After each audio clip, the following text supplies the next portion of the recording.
Тем временем в Сыктывдине к 16 годам лишения свободы приговорили 35-летнего Александра Габова. Такой срок он получил за посягательство на жизнь полицейского, хранение оружия, боеприпасов и взрывчатых веществ, экстремизм и реабилитацию нацизма.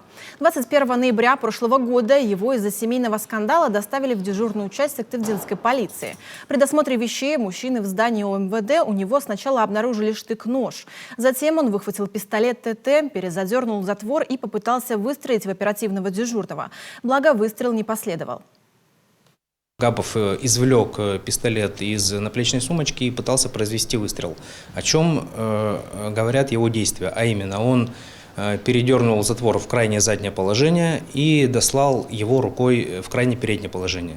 Данные действия Габова были признаны экспертами ошибочными, поскольку затвор пистолета должен в крайнее переднее положение переходить свободным ходом, без досыла рукой. Вот именно эти действия по досылу затвора в крайнее переднее положение экспертами признаны неправильными, повлекшими заклинивание патрона в патроннике и между бойком и патронником.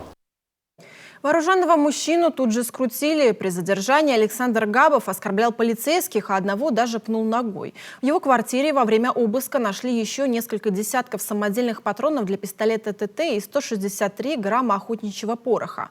Также во время расследования выяснилось, что он размещал на своих страничках в соцсетях экстремистские высказывания и реабилитацию нацизма.